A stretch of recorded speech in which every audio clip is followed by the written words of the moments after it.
جه دنگ امریکا ل واشنطن پایتختم خلک گنویا برنامه کرد کنکشن یاکوب اوایکی زندی لسر کانال NRT و پلتفرم دنگ امریکا تی بلافکرنج و بینرن هجارا پیشکش دکن سلاو و رزل من صالح دمیجر و هفکارا من بفراو نوری لبرنامه امرودا دۆخی هەنووکەی عێراق و دوایین لێدوانی ئۆردوغان سەبارەت بە ئۆپراسیۆنی سەربازی بۆ سەر باکوور و ڕۆژهەڵاتی سووریا دەخەینە بەرباز. ئەم هەروەها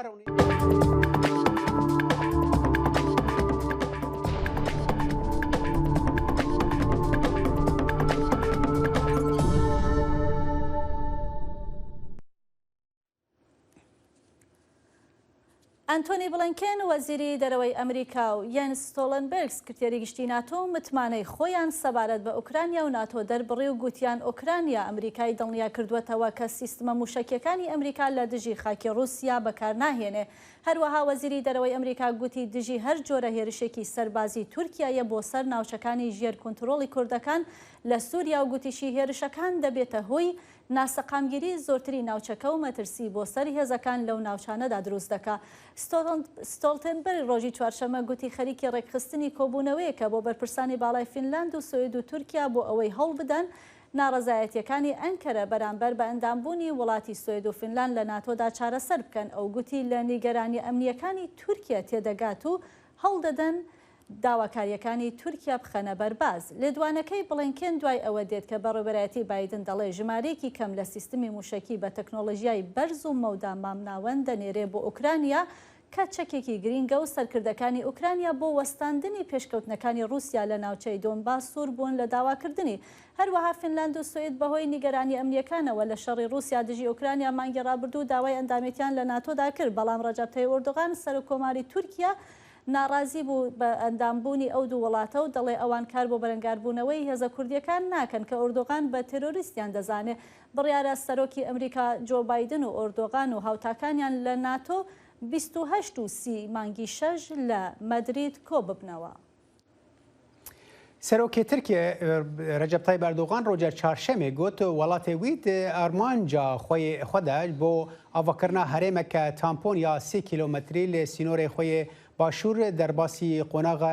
کە نو دبە هەرێم ji aliyê rêveberiya xweser ya Kurdên Sûriyê ve tê kontrolkirin û Enqara dibêje ku ew ji bo êrişên dijî Tirkiyê tên bikaranîn. Recep Tayyip Erdogan di civîna parlamenterên partiya xwe de li Enqerê got bajarên Til Rifet û min bicê wekû armanc tên binavkirin û got Tirkiye dê wan ji terorîstan paqij bike. Her du navçe ji aliyê navçeyê ji rojavayê çemê Furatê ve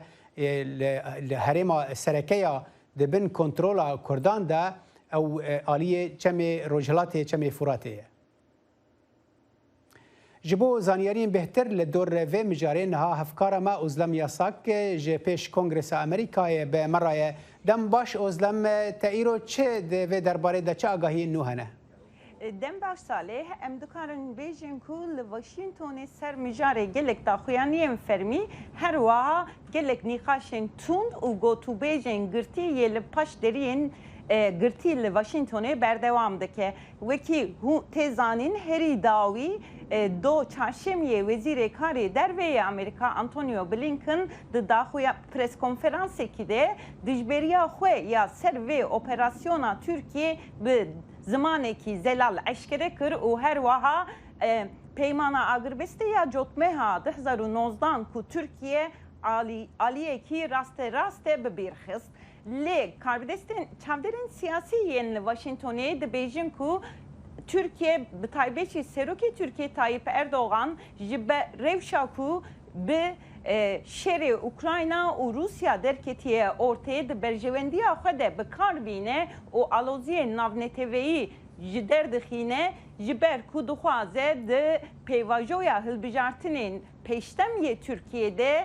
krîza aborî li navxeyê Tirkiyeyê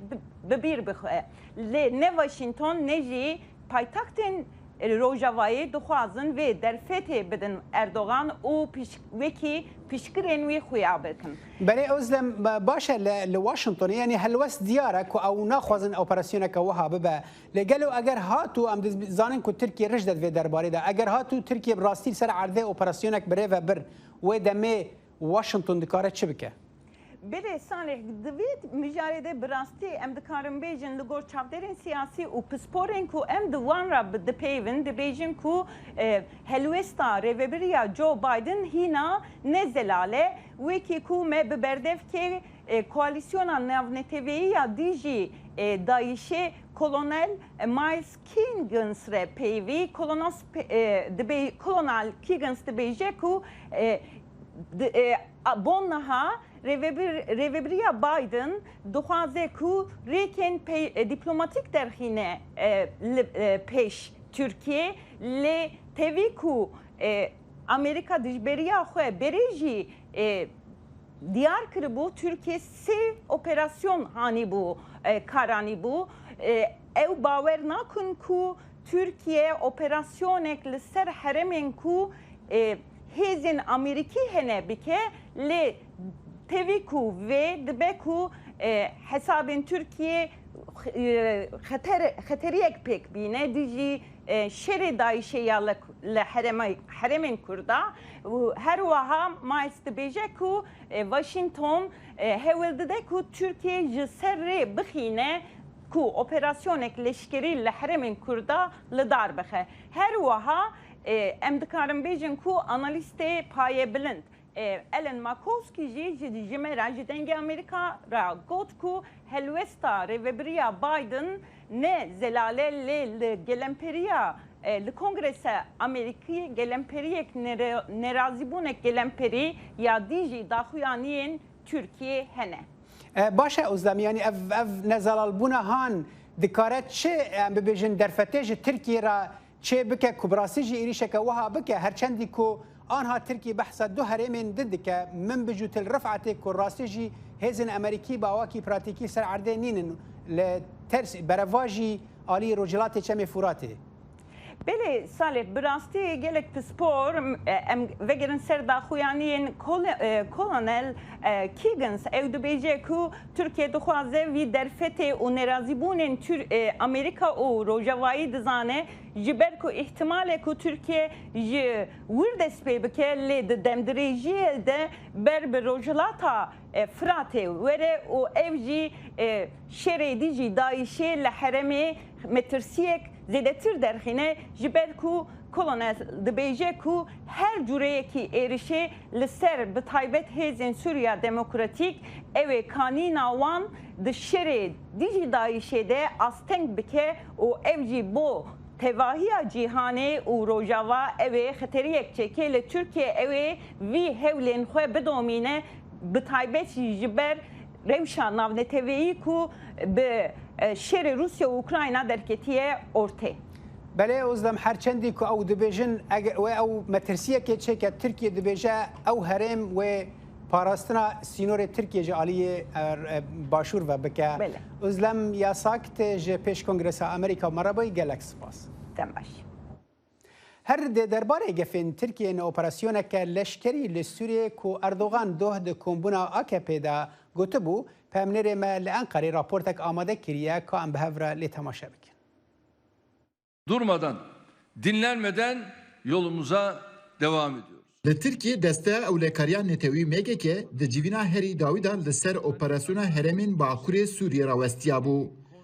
Serokkomarê Tirkiye Recep Tayyip Erdoğan jî roja çarşemê di civîna gruba AKP da gefên operasyona leşkerî ya nû kir. Erdoğan got, em ê gaveka din bavêjin li sînorê başûrê xwe 30 kilometre herêmeka ewle damezrînin. Em ê li Til Rifat û Minbicê paxijî çêkin.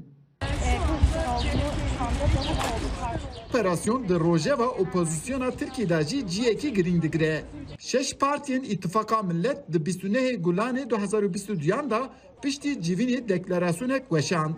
Di deklarasyonê da wiha hate gotin. Di civîna MGK da li ser operasyona Bakurê Sûriyê hatiye sekinîn. Ewlekariya Tirkiye ji bo me gelek girîng e. Lê Tirkiye ana ketiye pêvajiya hilbijartinê. Heke bi vê operasyonê desthilatî dixwaze siyaseta navxweyî biqulpîne em ê jî di jîviya derkevin. Pisporên Rojhilata Navîn jî gava li ser vê operasyonê disekinin dibêjin Erdoğan dixwaze ku bi vî aloziyê durust bike û di hilbijartinê de serkeftinekê bi dest bixe. bütün operasyonların, yani AKP döneminde yapılan operasyonların ve bütün dış politika hamlelerinin hepsinde bir iç politika boyutu da var. Tabii ki yani genelde Erdoğan yönetimi zaten bunu uzun iktidar dönemi boyunca öğrendi. Yani iç ve dış politikayı bir şekilde hani ilişkilendirmeyi, kendi bekasıyla, politik kazancıyla örtüştürmeyi zaten hani yürütüyor. Bu çok geleneksel bir politikası, artık çok tanıdık bir politika. Ha bir de şöyle bir durum olabilir. Şimdi AKP çok hızlı oy kaybediyor.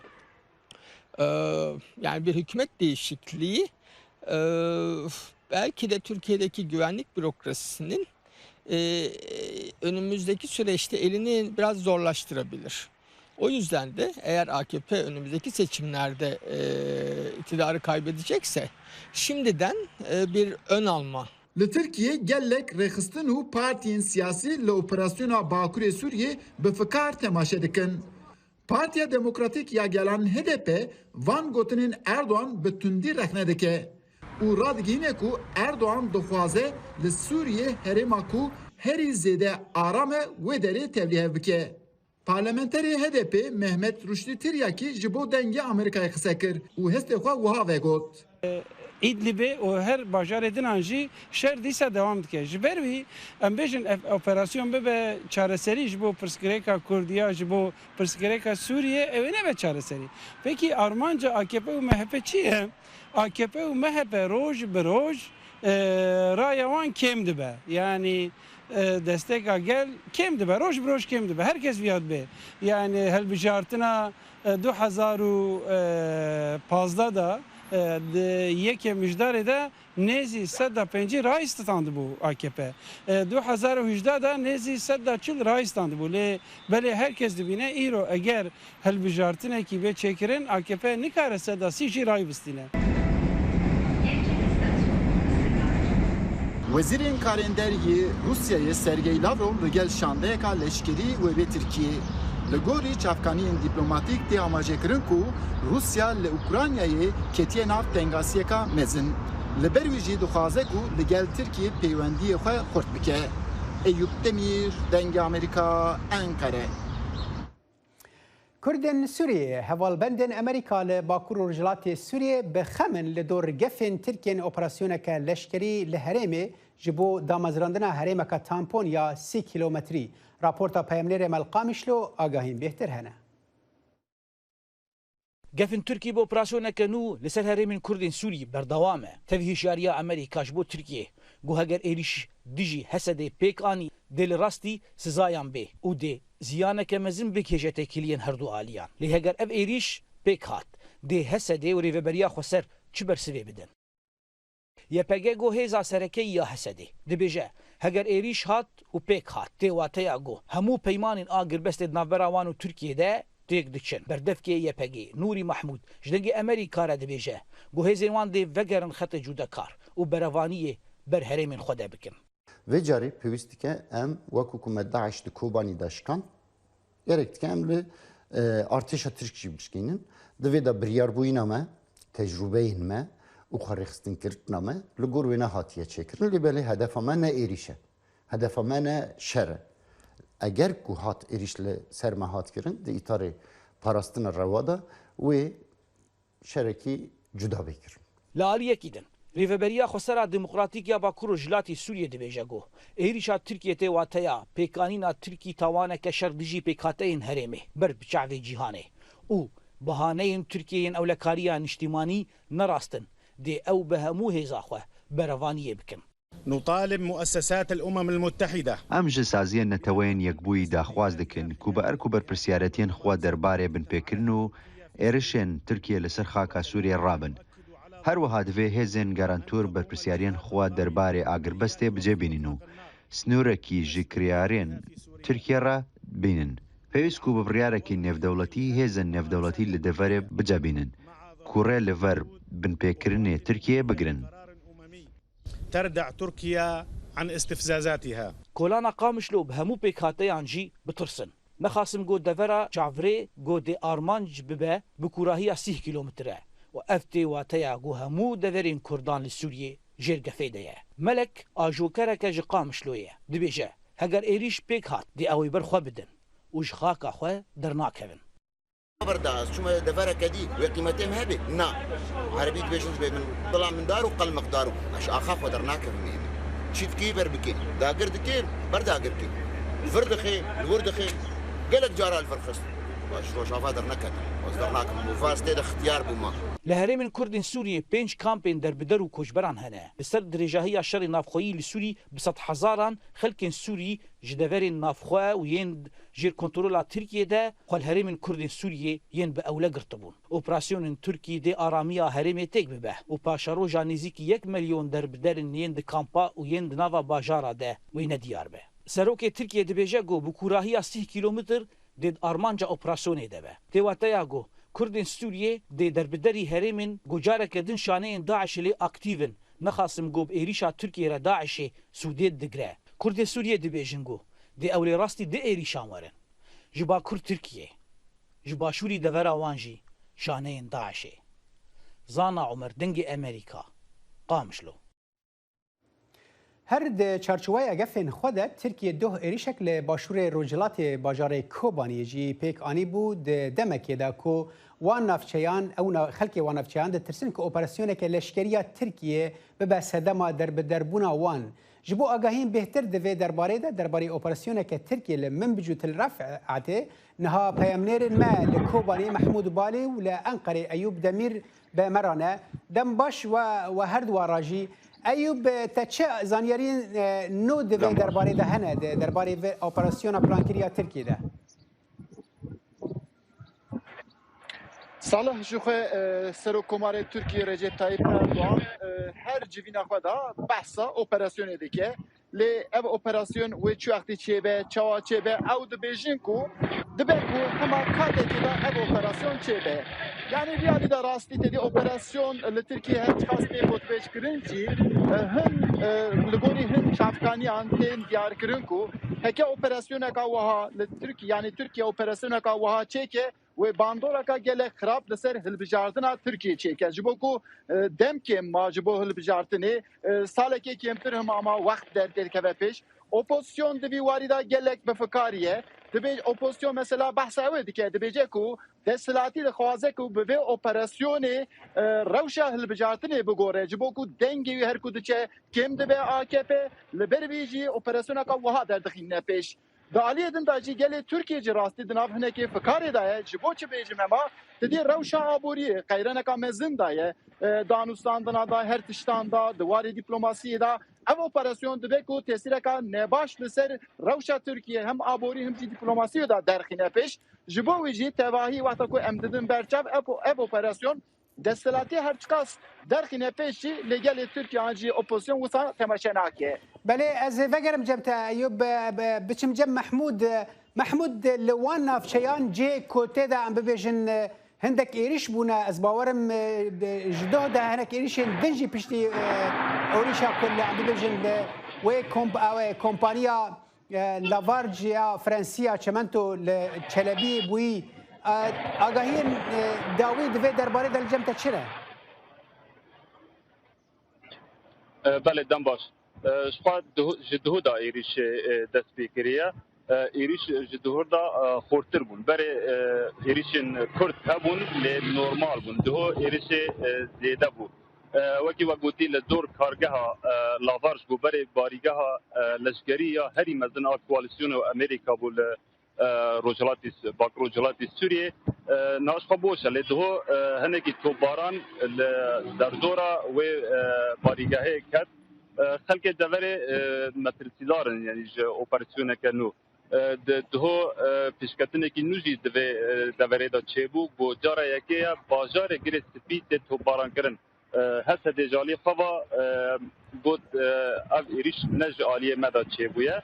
4 روکت لناوان دا باجار گیر سپید کتن دهو دا انجام دا قربانی جی هبون لتک کسی او ایریش هل نگرد درخوا لگندن سینور د ناوبر گریس سپی و کوبانی دا جدهو دا ایریشن کرد بردوام لگند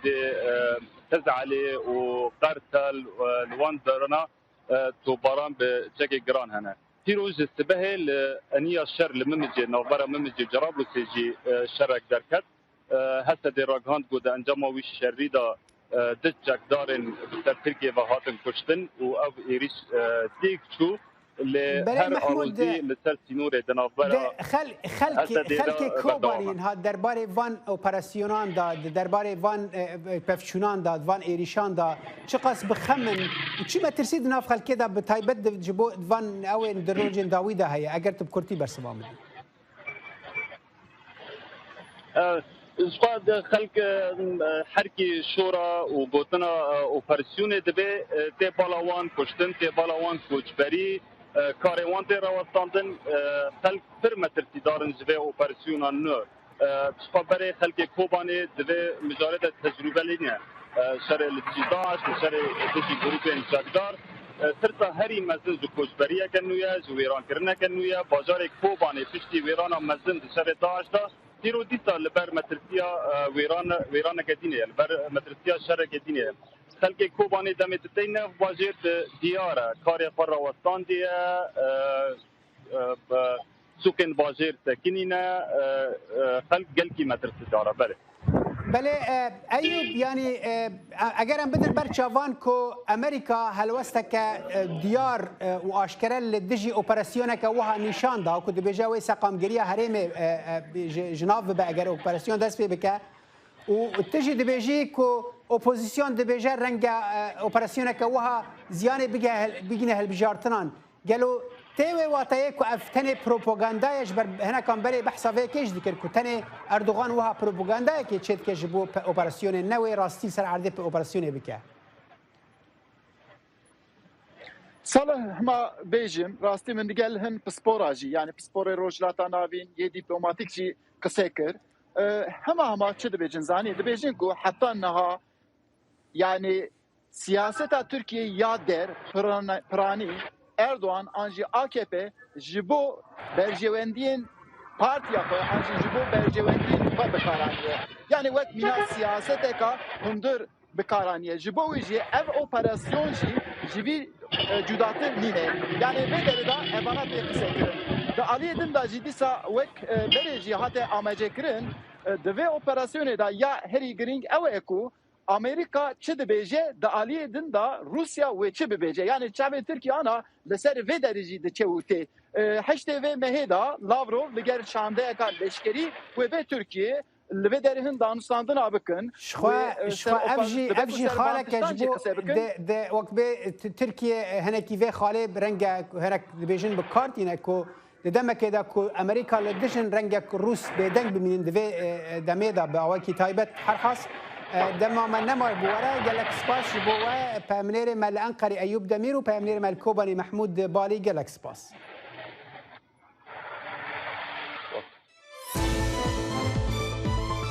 برنامه هفترنگ برنامه كونري يا بشي كردي لدنگي امريكاي از لقمان احمد هر دو هفتي جاركي ودبم قركي ناو اختي چاندو نرارنكي بمرنه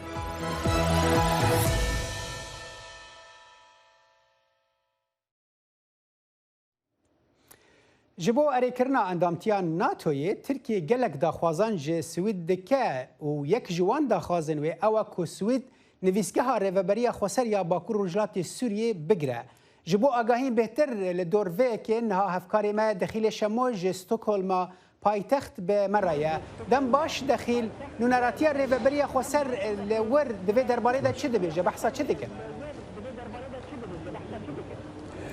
او بری هر تشتی وان داخویانی کبو هر چند داخویانک نویسکی نبود بری چند کی است دگل نوینری رفبری خواستر لیره لستوکهولمی که شیار علی آخفت مثل راگهاندنی دو ین وزیر دروی امریکی او دیبیجن باوریان او کو او راگهاندن نبسن دیاره لگور گوتناوان لگور تیگاشتناوان او بروسا را آخفتنا و چرای کسک جی دان ترکیه جبو ایریشتکی بکا و او دیبیجن ایریش وی ببا و مبستا ایریشی جی نبتنی کردین روش آوانا کردین باکور روش شلاتی سوریانا بلکو مبستاوان توایا کردین تجمناتیا توایا کردانا او هلوستیوانی گشتیه کنها تی گوتن لسر مثلا اف ایریشا کو ترکیه دخوازه بکا و بتایبتی جی و کمپی کو تی گوتن کو ترکیه دخوازه آوا بکا ده هری من باکور روشلاتا سوریا دج بو پنابرن کرد و گرینا وکی میگوتی هلوستوان افن نرازینا او دکارن امریکی دکارن کارکی زدتر بکن امریکی دکارن راوسینن لانها دیارا ناکن و چرای کسکش بو کارکی وسا استاندنا باشه داخل هر گریدای داخواز سوید بو اندامتیا ناتو و رد کرنا ترکیه دوی درباره دا کردن سوید چه چالاکی دوان روجن داوی دا کرن ته نزیک بوندن آوینا وان دا چه بویا او دکارن دوی درباره دا چه بکن لگور کتا شوباندی بوان را هلبت توایا کردان نرازین لسرفی مثلا کو ترکیا و اندامتیا سویدی رد که افتشتکی گشتیا تف نرازین لهری کی باوریه که خواهیا بونمونه يعني او دخوازن جبو فينا كاركي وكي بلاتفورم كي دامزرينن جبو باوريا تفايا كردا يكبا لسر مثلا داخوازن تركيا تشكو ديبيجن اگر سويد داخوازن تركيا هر داخوازه كتركيا دكا بفي رنگي قبول بكا افشكستنك مازن جبو ديمقراطيتي اجا او دخوازن زوزو وان خو بگهينن بارتين سياسيين فرب تايبتيجي سوشيال ديمقراطانو و بارتيا ليبرال كو برانيا كردان پشتوانيا وان دكنو هندك هلبت بارتيا تشبجي دخوازن پلاتفورم کې دینن جبو کو باوریوان به بیگ جبو کو گوتارا وان به بیگ خو بگینن وان پارتا دا خوازم کردان چن لس دوی مجاردا دا وکو دبیجن بشوی کی نرم بیجن سویدیان کو اوا ام کردن لفر ام دکارن بفي رنگی دنگی خوشی بدنوا جبو سرکت ناواله دخوازن واجی هاجی هندی هبا کو اون دوی مثلا ناتو دا زیانه کی نگهینن کردا یعنی کردان ایشینن بشوی کو ترکیا دخوازه اف دو عمل جوینا کی بون جمارک مزنا نابج جمارک بلکی ده 12 نافدارین کردا لفر لسویدی او کوزود لفدرینا او نونرین هناك بارتي سياسي جي گوتناوان اف بود خوازن پلاتفورم کې پیک بینن و وان پیش خدانیه لروجن دهات جوینا کې بکن چکو چد مهما نجبو هالبجاتين سويدي بله داخل بلکی ابو زیاتری هفته که تلوی داره و مجاره رومال دکی اجی تم هر جاره که بتر داخم و پرسش تد که مجبر ام براسیجی جهان تفضل بندا برسوا ويا تهلوستا فرمية سويد انها يعني سويد تهلوستا كفرمي داية يعني تداخويانين فرمي دانه درباري او گفتگوين وان بتركان را درباسبونا ناتوي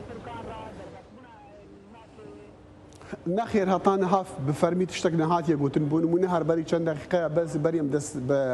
برنامج خو بكن يكي سويدي ليفربو او هاد ما خواز قلتي ونشكاسن ما قلتي ام جبو دنگ امريكا دكنو ما رابورت هيا قلتي از يكش سياسه فانين سوشيال ديمقراط ما قلتي ام قالك خوازن ولا ام قلت باخفن قلتي لسر تشيو ادفيم قلتي لسر مثلا ناتو ورد كرنا تركيا قلتي نخير از لسر مثلا ناخذ مكش ما ناخذ يعني بقشتي وكم قلتي هطان هات شو هالويستن فرمينين ونا كلجينا اماده ليه هناك جوانا جي لي ديجي وين لي ديجي اندامتياناتنا قال لك جوانا بيجي وقتي هنديه خطري لسرمانينا ليه داخل شمو افکاری مت جستوکولما سوید مرابای گلکس پاس بودم دنگ امریکا جافکانی گاپ باوریان و چو آگاهیان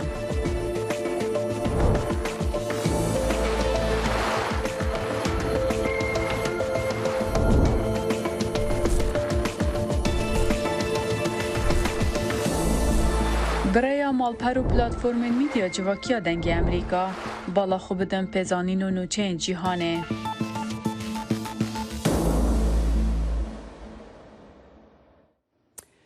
ریوبری اف بی آی کریستوفر ری دبیجا وان ایریشه که انترنت یا پلانکری لسر نخوشخانه که زاروکان یا بوستن تکبر که جعالیه هاکرین که حکومت ایران پشتگیریا وان دکوا هاتبو پلانکرین ری روجا چهارشنبه لکنفرانس که اولکاریا انترنت یا زانینگاه بوستن گفت که چافکانی که استخباراتی هوالبند که ناوی دیار نکر او لدور ایریشا دیجیتال پلانکری آگادار کرن وی گفت که اف بی آی هاوینا بوری آگادارین که جن خوشخانه را پیوست بون دابین کرن دا که ری لیک ایریشن هری خراب انترنت بگره برپرس اف بی آی د آخافتنا که برفره در رونی دا سر گفن انترنت این روسیا، چین و ایران و پیوستی هفکاری دناور حکومت امریکا و کرتا تایبت. سەرۆک جۆ بایدن لە کۆتایی کۆبوونەوەیەکدا لەگەڵ بەرهەمهێنەرانی شیری منداڵی ساوا بۆ چارەسەرکردنی کەمی ئەو بەرهەمە لە سەرانسەری وڵاتەکەدا لە وەڵامی پرسیاری پەیامنێران سەبارەت بە کەم تەرخەمی بەڕێوەبەرایەتیەکەی لە دابینکردنی شیری ساوایان پێداگری لەوە کرد کە بۆ ماوەی نزیکەی 2 مانگ ئاگادار نەکراوەتەوە لەو قەیرانە. بەڕێوەبەرایەتی کۆمپانیای شیری منداڵی ساوا لە کۆبوونەوەکەدا بە میێوەنداری بایدن بە سەرۆکی ئەمریکایان ڕاگەیان کە داخستنی کۆمپانیایەکی گەورە ئەو بەرهەمەی لە مانگی کۆمپانیایەکی گەورەی ئەو بەرهەمە لە مانگی دوودا کاریگەری بەرچاوی هەبووە لە کەمبوونەوەی شیری ساوایان لە بازاڕەکاندا. برپرسن پۆلیس دەبێژن 4 کەس گولەبارانە ئاڤاهەیەکە ساغلەمیە یا تۆلسا یا ئۆکلاهۆمایدا هاتن کوشتن. جیگرێ سەرۆکێ پۆلیس تۆلسا ئێرێک دەڵویرش هەژمارە کوشتیان ڕۆژە چارشەمێ پشتڕاست کرد پێلا داویە تونندتژیە چەکداریە گرسەیدا لە سەرانسەری وەلێت دقەومن. وی هەروەها گوت کەسێ ئێریشکەر هاتیە کوشتن، هەروەها گوت کۆ سەدەما ئێریشێ نەزەڵالە سیستەما تەندروستیە یا سان فرانسیس ڕۆژە چارشەمێ پشتی نیڤرۆ کە خانیین خوا گرت ji ber rewşa li avahiya saxlamiya Natalî. Avahiya Natalî navendeke niştergeriyê ye û navendeke tendurustiya pêsîriyê vedhewîne. سەرۆک جۆ بایدن ڕۆژی سێشەمە میێوانداری گروپی موسیقای BTSی کرد بۆ ئەوەی هۆشیاری خەڵک سەبارەت بە جیاکاریەکان لە دژی خەڵکی ئاسیا بەرز بکاتەوە. سپێتێ دیان گروپی 7 کەسی دیارترین گروپی موسیقای کۆریای باشوورە کە 2 جار کاندیدی خەڵاتی گرەمی و کۆمەڵک خەڵاتی موسیقای ئەمریکی بەدەستێناوە و بە شێوەیەکی بەرچاویش جێگای سەرنجی گەنجانی ئەمریکان.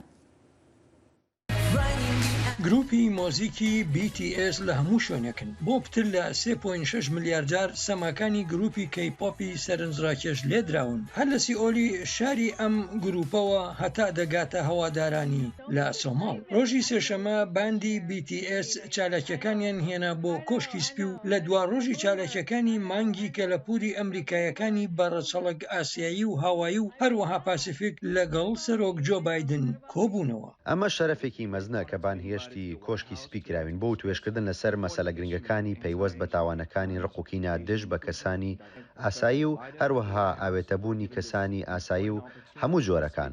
شیکاری کۆریا ژانلی لە سنتەری وڵسن دەڵێت ئەمە کارێکی ڕشدە بە ڕەچاوکردنی پلاتفۆرمە گەورەکانی ئەم گروپە هەروەها ئەڵکشانی ئاستی ڕقوکینەی تاوانەکانی دژ بە کەسانی ئاسیایی لە ئەمریکادا.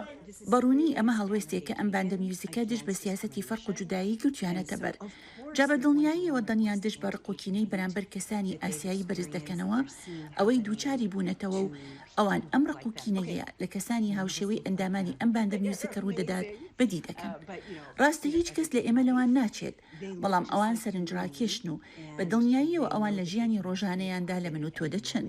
ئەوان دەزانن کە دەشێت لە هەر ساتێکدا بێت لە ئەمریکادا بکرێنە ئامانج. کاتێک گروپی BTS قسە دەکەن هەواداران گوێ دەگرن. ڕۆژی سێشەمە بە سەدان کەس لە بەرگەرمای سوتێنەردا لە دەرەوەی دەواازەکانی کۆشکی سپی گردبوونەوە بۆ ئەوەی چاوێکیان بەم باندە مۆزیکیە بکەوێت. لە ساڵی 2020دا ئەم گروپە 1 ملیۆن دۆلاری بەخشیە بزوتنەوەی ژیانی ڕەشپێستان گرنگە و هەروەها 1 ملیۆن دۆلاریشان لە هەوادارانیان کۆکردەوە. ئاری ئەوەی دانیشتوویەکی ویلایەتی مێرەلەندا بە چەند کاتژمێرێک زووتر گەیشتە جێ بۆ ئەوەی چاوی بەو باندە مۆزیکیەی لای پەسەندە بکەوێت. من پێم وایە بۆ من وەک ئەمریکاییەکی بەڕەچەلک ئاسیایی دەبینم خەڵک داکۆکی لە یەکتری دەکەن. کەسانی وەک گروپی مۆزیکی BTS لە ڕاستیدا هاندەرن بۆ کاری چاکە. گروپی مۆزیکی BTS بۆ یەکەم جار لە ساڵی ڕابردوودا دەستیان خستنی و کاری دیپلۆماسیەوە کاتێک لە نەتەوەی گرتوەکان دوان و ئاهەنگیان پێشکەش کرد.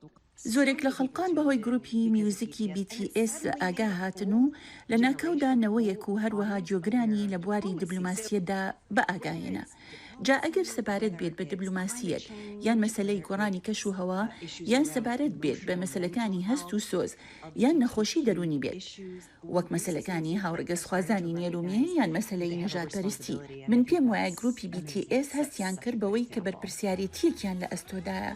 ئەوەش کارێکی گرنگە و زەمینەی نمونەیەکی باشدا دەڕێژێت. بەبێ هیچ گومانێک ئەوان گروپێکی مۆزیکی حەوشەهانن بە ناوی پاپکەی و تۆماری پیشەسازی مۆزیکیان شکاندووە و لە وڵاتی خۆیان هێندە خۆشەویستن بەو ئەندازەیی کاربەدەستانی باڵای وڵاتەکەیان بەم دوایانە و بە ئاشکرایانە تاوتوی ئەو مەسەلەیان کرد کە ئەندامانی ئەم گروپە مۆزیکیە خزمەتکردن لە نێو لەشکری نیشتیمانی وڵاتدا نهانگرێتەوە. خواردنگەها یوکرانی ڤێسێلکا کو 68 ساڵن لە نیویۆرکێ کار دکە ji بۆ پشتگیریە یوکراینایە دەست بە هەلمەتێکی کرد ئەو خواردنên kevne şopiyên Yukrânî nemaze şorba Yukraniya bi navê borscht çê dike li gor xwediyê wan wê wan tanha $200,000 kom kirine. Raporta peyamnêrê me li Nîwyorkê agahîn bêhtir hene. Li bajarê Nîwyorkê restoraneke Ukraynî ji bo alîkariya Ukraynayê dest bi kampanyayekê kir. Li çarçoveya vê kampanyayê da dahata şorbeya bi navê borscht ku şorbeyeke Ukraynî ye hemû diçe Ukraynayê. Ev şorbe ji pincarê tê çêkirin û gelek jî navdar e. Bapîrê min ji Ukraynayê hatiye Amerîkayê û di sala 1954 da dest bi karê vê dukanê kiriye. Lê wê demê ev dukaneke şekir bû. Paşî jî me guhart restorantê. Bapîrê min welat Parêz bû. Di salên 1940 da ji ber dagîrkeriya Rusyayê xilas dibe. Niha ger bijiya baye wê ji ber şer niha pir xemgîn baye. Jason dibêje ew xwarin û vexwarinên Ukraynî li vir ji dehan salan zêdetirin çê dikin. û restoranta wan li New Yorkê pir tê hezkirin. Ew di restorantê da her tiştî bi xwe çê dikin. Wek mînak, şîrnahiyên Ukraynî, şorbeyên ku pincarê tên çêkirin û bi taybetî jî şorbeya bi navê borscht. Ji destpêka şer û vir ve min biryar da ku ez alîkariyê bidim Ukraynayê. Em li vir şorbeya borscht çi qas bifrûşin ew qas alîkarî diçe Ukraynayê. Rûniştvanên New Yorkê jî baş ve nasekinin û alîkarî didin vê kampanyayê. Li gor xwediyê restorantê wan heta niha $200,000 ji şorbeyê dahat destxistine û şandine Ukraynayê. Ez nêzîkî vir dijîm û her tim ji bo piştgiriyê tên vir. Ez hez dikim alîkariyê bidim û çi bi destê min were ez ê bikim. Armanca min ev e got weke bira û cîran alîkariya hev bikin. Rûniştvaneke din Ben Adams jî dibêje hema bêje her hefte ew tê vir da ku piştgiriyê bide kampanyayê. Geriya we bikeve New Yorkê divê hûn jî ji tehma boştê li restoranta bi navê Veselka ku li taxa Manhattanê cih digire binirin. Sinan Tunçdemir, Dengê Amerîka, New York. لایەنە سیاسیەکانی عێراق هێشتا ناکۆکن و عێراق کەوتوەتە ناو قەیرانێکەوە و هیچ ئاسۆیەک بۆ دەرباسبوون لەو قەیرانە هەتاوەکو ئیستانە هاتووەتە ئاراوە بۆ زانیاری و گفتوگۆ لەسەر دۆخی هەنووکەی عێراق دەڕۆمە لای هاوکارم بەڵێن ساڵح. بەڵێن ئەو کاتت باش وەک دەزانی زۆر باس و خواست دەکرێت لەسەر کێشەکانی عێراق و هۆکارە سەرەکیەکانی ئەم ئالۆزیانە دەمەوێت بزانم چین بەڕایەوە. سپاس بەفرا و ئەلبەتە کێشەکانی عێراق ئێژگار زۆرن لە دەستورەکەی ساڵی 2005ەوە دەست پێ دەکا دەڕوا بۆ قەیرانی بێمتمانەیی دەڕوا بۆ قەیرانی دەستێوەردانی دەرەکی و هەروەها یەکێک لە کێشارە گرنگەکان چەمکی هاوڵاتی بوونە ڕێبەرانی عراقی چەندێک بڕوایان بە عراقیبوونی خۆیان هەیە بە تایبەتی لە پەیوەندی بە دۆسەی دەستێوەردانی دەرەکیدا ئەمە کێشەیەکی گرفتە زۆربەی ڕێبەرانی عراق ئەوەندەی لە خزمەتی کارنامەکانی وڵاتانی دراوسەی ئەو وڵاتەدان هێندە دۆسەی عراقیبوونی خۆیانیان بەهێند وەرنەگرتووە. بوونی میلیشیەکان لە عێراقدا بوونی هێزی چەکدار لە دەرەوەی یاسا و لە دەرەوەی دامەزراوە لەشکری و ئاسایشەکانی عێراقدا ئەمەش خۆی لە خۆیدا گرفتێکی ترە ئەو بێمتمانەیی کە ئاماژەمان پێکرد یعنی ئەگەر ئەمڕۆ بە وردی سەیرێکی ناو بواری سیاسی عێراق بکەین دەبینی ینی هیچ دوولایەن نییە بەیەکەوە تەبابن تەنانەت ئەگەر هاوپەیمانێتیش لە نێوانیاندا هەبێ با ئێمە هەردوو لایەنی سیاسی عەزم و تەقەدم هی سونەکان وەرگرین لە کاتێکە ئەم دوو لایەنە عەرەبە سونە ئاینزایە هاتن ڕێکەوتنیان کرد و هاوپەیمانێتیان ڕاگەیان و وەکو هاوپەیمانێتیەکی چوونە ناو پەرلەمانەوە بەڵام لە ئێستادا ئەتوانم بڵێم هەڵوەرینێکی تیادا دەست پێ کردووە نزیکەی 10 ئەندام زیاتر لەو هاوپەیمانێتیە کشاونەتەوە لە پەرلەمانی عێراقدا بە هەمان شێوە دەبینی لەلایەن ئەو ئەندامە سربەخۆیانی کە چوونەتە ناو پەرلەمانەوە ئەوەی کە بە بزوتنەوەی ئیمتیداد دەناسرێ و ڕنگدانەوەی خۆپشاندانەکانی مانجیدەی ساڵی 2019 بۆ چوونەتە ناو پەرلەمانەوە لەناو ئەمانیشدا کێشە دروست بووە. کێشەکانی عێراق ئێجگار قوڵن و هەر ئەوە نییە کە بڵیت ئەگەر لایەکی چارەسەر بکرێ لاکەی تریشی ئەبێ ئەلبەتە هۆکاری سەرێکی گەڕانەوەی ئەمەش بۆ ئەوەیە لە ساڵی 2023 و پاش ڕووخانی دیکتاتۆریەتی سەدام حوسەین هەرچی کێشەیەک لە عێراقدا هەبووە لە بری ئەوەی هەوڵ بدرێ چارەسەرێکی ڕاستەقینە و یەکلاکەرەوە بکرێ نەخێر بە پێچەوانەوە پینۆپەڕۆ کراوە و یاخود بە کێشەیەکی تر بەردێک خراوەتە سەر کێشەکانی باشە بەڵێن دەمێ بزانم کاریگەریەکانی دابەشبوونی ماڵی شیعەت چەند ئەتوانێت لەسەر تەواوی ڕەوشی با بڵێن سیاسی عێراق کاریگەری هەبێت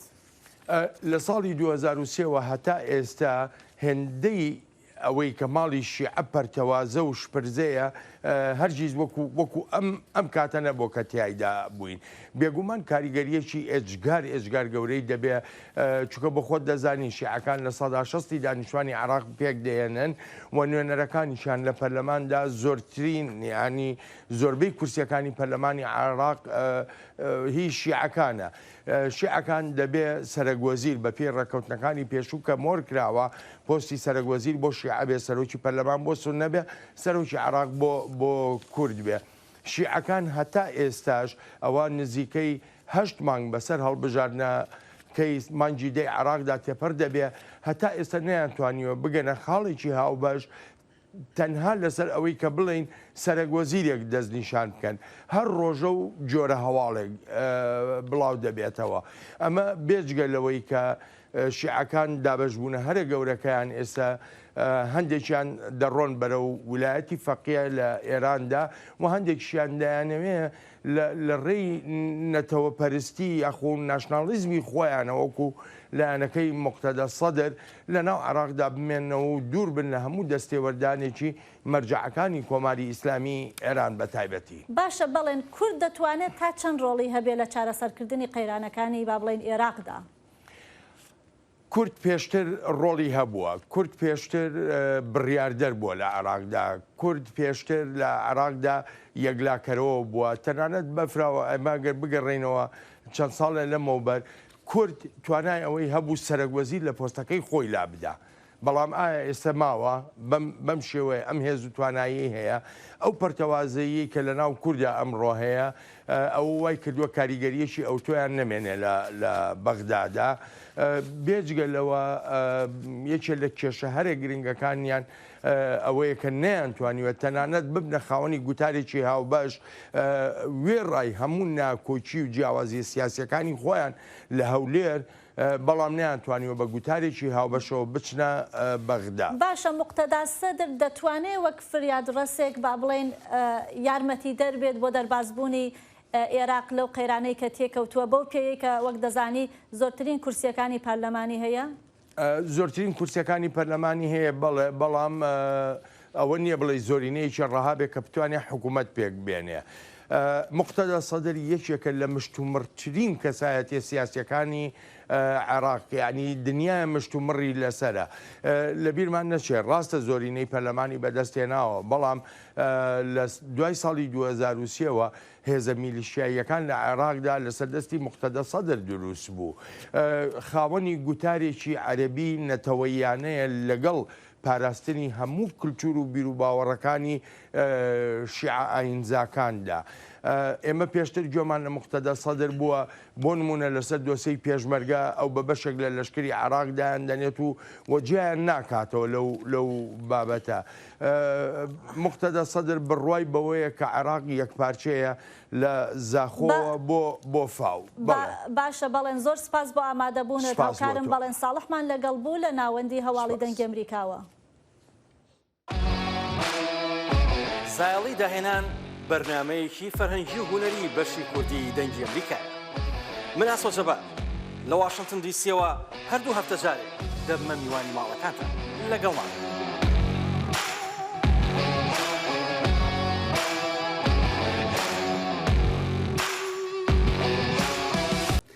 بینەر هێژاب vê raporteyên digin dawiya Kurd Connectiona îro ta roja yekşemê silav û rêzin hemî hevkarên dengê Amerîka û min Salih Demîcer û hevkara min Befra û Nûrî ji bo we her bimînin di nav xêr û xweşiyê de. Her şad û bextewar be.